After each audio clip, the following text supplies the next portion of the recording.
Kahine. On Mind, Body and Soul, living life the Ayurveda way. Taking back control of your happiness and changing your mind with NLP.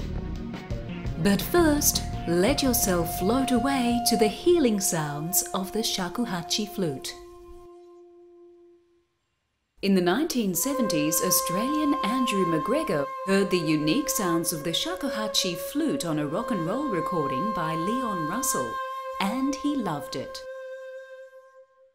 Andrew followed that sound to its source and became a student of Japanese master Tadashi Tajima, and then a teacher and an internationally renowned performer. The shakuhachi flute gets its name from its length, being originally 1 foot, ishaku, and 8 units, hasun. Traditional shakuhachi flutes are crafted from bamboo, but modern flutes are often made from wood and plastic, and according to Andrew, can be of an excellent standard. The quality of the sound of a shakuhachi is really a function only of the internal dimensions. Some people say that the bamboo gives it a special character, but according to acoustic theory, it doesn't really matter, and our students use plastic flutes and they sound wonderful. A well-made plastic is perfect for a beginner and about 1/10 of the price of a bamboo flute. Playing the shakuhachi requires extreme concentration. Players focus on each note, its shape, sound, and quality. And this focus can induce a meditative state. If you think too much about the meaning of the music and get caught up in the emotion of the sounds, the point is kind of lost, Andrew explains. A shakuhachi only has 5 holes, but you can play almost any pitch by covering half the holes or using different fingering. With a shakuhachi, you make a sound by blowing across this blowing edge, which is made just by cutting the bamboo on an angle. And it's called the utaguchi, the singing mouth of the flute. So it's a little bit like a recorder. The recorder has a voice box which directs the air exactly over the edge, but we have to do that ourselves. So sometimes it's very difficult to get started. But if we direct the air exactly onto that edge, we can get a sound. And once we get more confident with that, we have the added advantage that we can change the sound by changing the way we blow. And you can't do that with something like a recorder. So we can make a nice round sound. Well, by changing the way we blow, changing our embouchure, we can make that sound a little bit harder.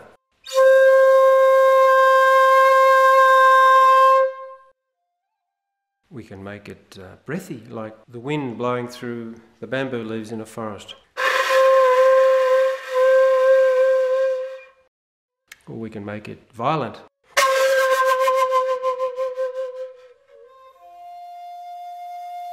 It's a difficult instrument for beginners, as even a note is hard to achieve at first, but the rewards of learning to play outweigh the difficulty. Playing shakuhachi is relaxing and uplifting. The extended out breath needed to form the note relaxes both the muscles and the mind. Playing the instrument requires both discipline and creativity. The instrument itself is extremely expressive, and many people play for self-expression. There are so many different sounds you can get.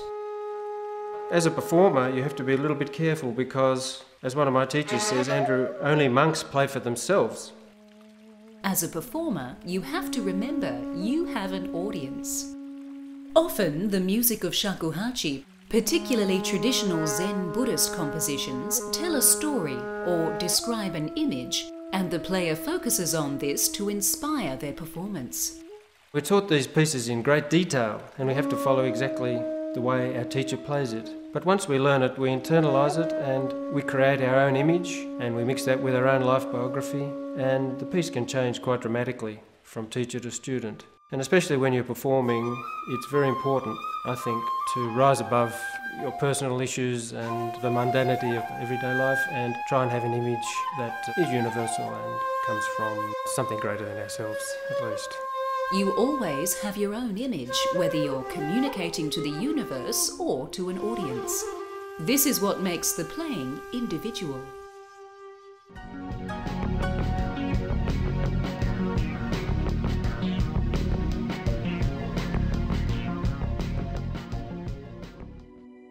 Most people acquaint the ancient holistic healing science of Ayurveda with special treatments administered by a practitioner. While it's great to treat yourself to such luxurious and health-giving therapies, there is plenty you can do for yourself at home, following a simple yet effective daily Ayurveda routine. Whether you are an ethereal Vata, a fiery Pitta, or an earthy Kapha, there are a few simple things you can do that may add vibrancy and clarity to your state of being. To start your day the Ayurveda way, it's best to awaken bright and early. Koz and Adil are starting their morning by meditating to lift away that heavy morning feeling. Drinking a fresh glass of water is a typical Ayurveda way to start the morning. For the best results, the water will have been resting in a copper pot overnight. This will flush your gastrointestinal tract and kidneys and help get things moving along quite nicely. Next, it's time for a refreshing face wash.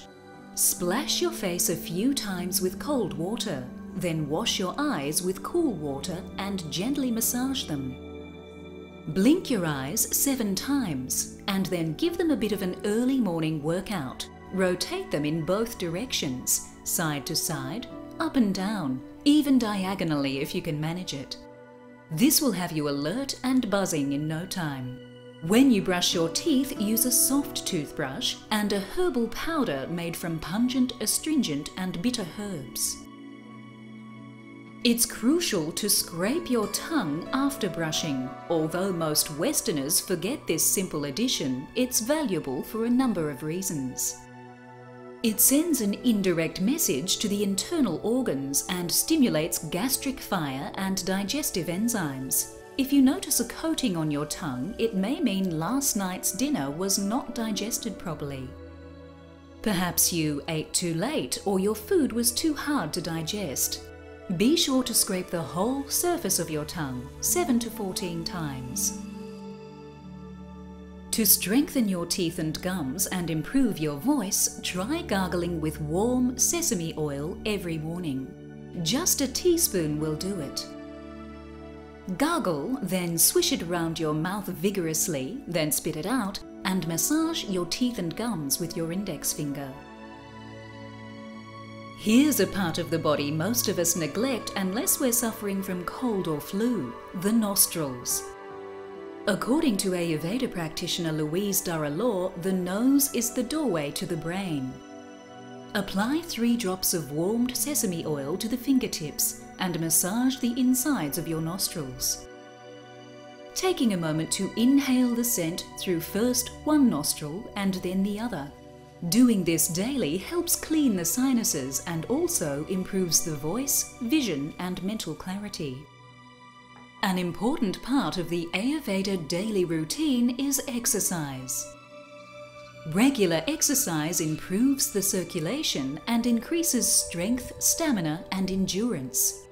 Not only that, but it increases your chances of having a decent night's sleep and improves digestion.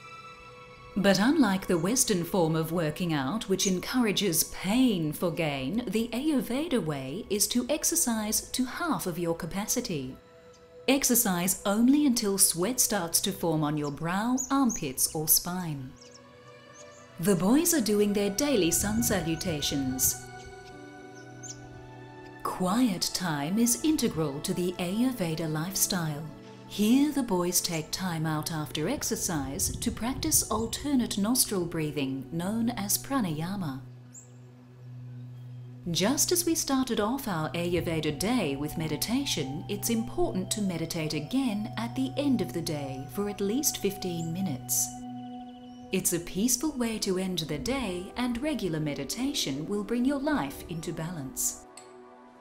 Oil massage is a great way to treat yourself during your daily routine.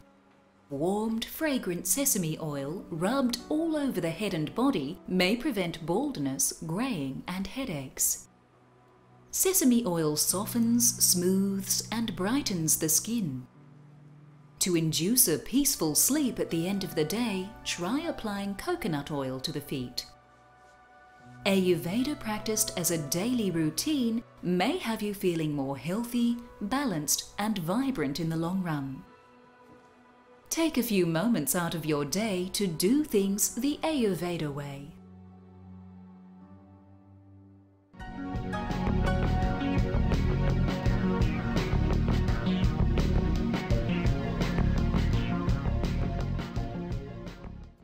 Do you feel like you're constantly living life on someone else's terms, doing what they want you to do?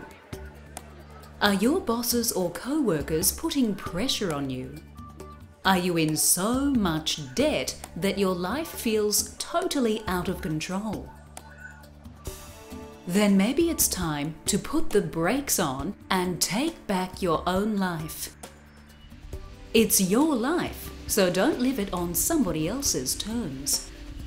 Work takes up the majority of our day, so it makes sense to work in a field that we find genuinely enjoyable. There's no point working for people that you don't get along with or in a field that you find boring. It's worth retraining if it means that you get to spend your days doing something that you love. And after all, life isn't just about paying the bills. If you feel like your debt is starting to take over every part of your life, then maybe it's time to take steps to become debt-free. Pay off the debts with the highest interest first and work your way down the list until everything is paid off. It's also important to take control of your health. Have you felt any mysterious aches, or have you just been under the weather for a while? Don't avoid the symptoms. Your body's trying to tell you that something is not right, and it's important to listen. Get something done about the symptoms. Visit your local doctor, get an acupuncture treatment, or go to your alternative health specialist. It may feel like an inconvenience, but the most important possession anyone can ever have is not money, it's their health. You may not feel sick as such, but getting to the problem before it becomes more serious will leave you feeling heaps better and ready to get on with your life. Also, take control of your relaxation time. Instead of letting it get interrupted by somebody, make it clear that this is time just for you and that you need it. Find yourself a quiet spot and do whatever you need to do to clear your mind and relax your soul. Whether it's meditation, reading a book, or listening to your favorite music, you'll be sorting out your mind and clearing the clutter that can so easily build up. A clearer mind will help you realize the things that you really want, and as a consequence will help you learn to say no to the things that aren't of benefit to you. Learn how to say no to people that ask things of you that you can't provide. Saying yes in a situation just to make others happy puts you under unnecessary stress and gives them control. There's no need to be forceful or harsh when refusing someone. Just a polite no and short explanation of why you can't do it is more than enough. Remember that you aren't responsible for everything. So take back control of your life. It may be hard at first, but you'll soon find that you can reap the rewards. After all, who doesn't want to be less stressed? Life is for enjoying, so do what you want to do. Everyone else will cope. We promise.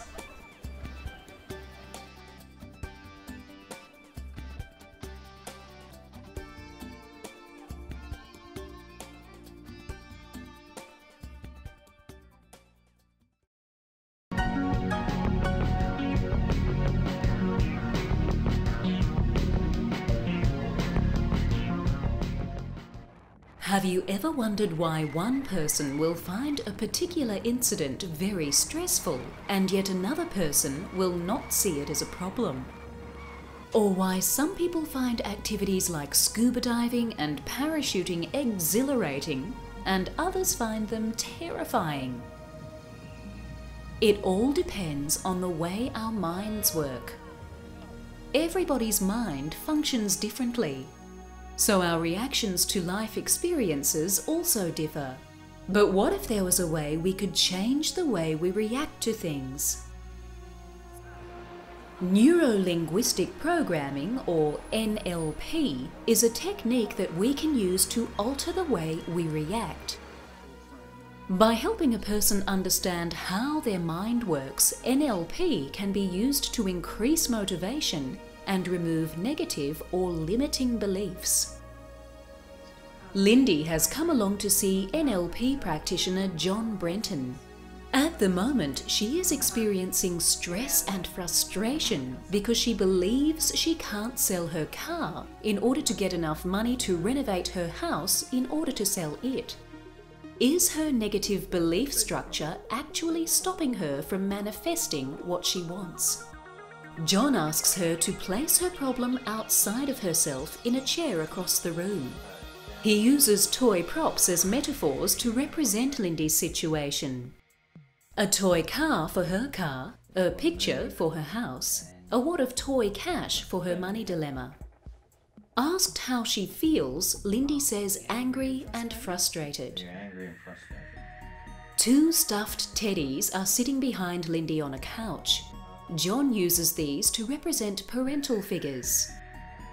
He asks Lindy if there was ever a time in her childhood when either she or her mum or dad fretted over a house or money. Interestingly, there were plenty of times they fretted over houses in particular.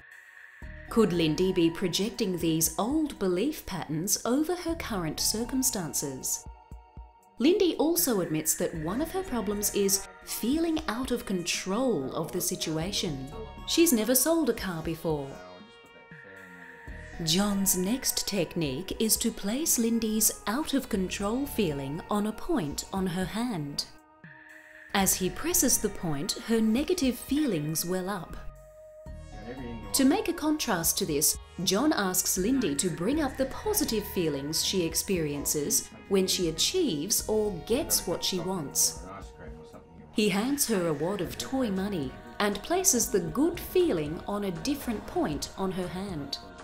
He presses down on the 2 points at once and asks her to experience the two feelings. Then he releases the negative feeling, leaving her with only the positive. He reminds her that she won't get into trouble by receiving what she wants. She is now starting to think it's possible that she can actually sell her car.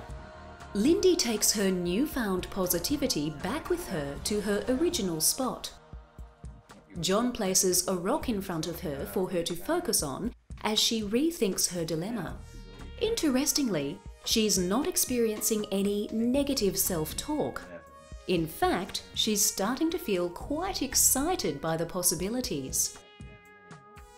John makes sure the way is clear by asking Lindy to imagine herself in the future selling her car and house. Lindy feels no mental blocks as the possibilities open up before her. NLP targets specific problems, changing the way we look at things and reframing our beliefs. John has many different techniques up his sleeve to suit the individual. Hitting and hugging a teddy bear may not be the best option for the brute and burly amongst us. Just as a car needs servicing to perform at its best, so does our brain. Just because our brain is working doesn't mean it's working at its optimal level. In short, NLP can help you gain control of your life and realize your full potential.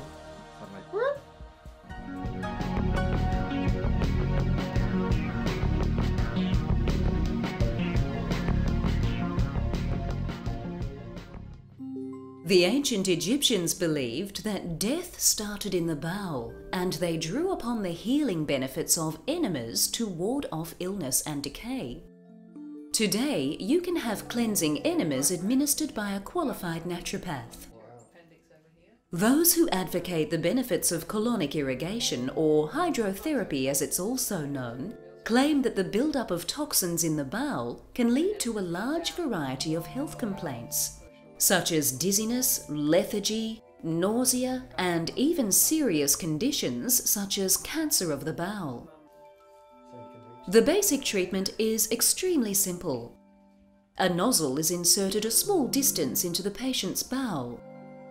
Then, depending on the particular type of remedy being administered, purified water or a mixture of water and herbs and even coffee grounds will be repeatedly flushed through the patient's bowel. The initial sensation is unusual, to say the least. Patients who have undergone this treatment sometimes describe the experience as feeling like a hot water bottle filling up and then emptying out. Under the watchful eye of the naturopath, the cleansing water is pumped in and out of the patient's colon. Occasionally, the naturopath will massage the patient's stomach to help things along. If the patient isn't squeamish, they can see exactly what those things are. Most people, after they overcome their initial squeamishness, tend to find their insides fascinating. Though it's not exactly inner beauty, there's nothing quite like discovering one's inner truth.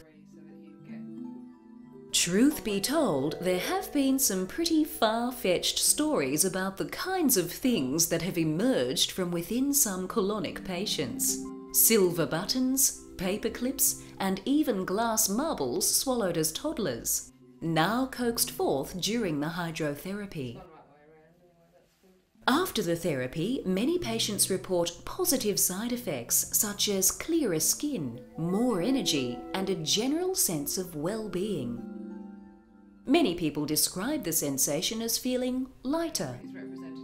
Presumably they don't float into the air straight away. Most naturopaths recommend a series of treatments rather than a one-off session. One session isn't considered enough to dislodge the deep blockages.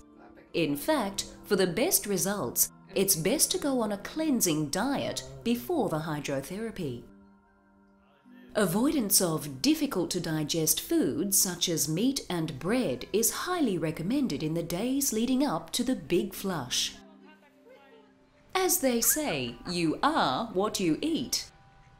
And now you can see what you eat too.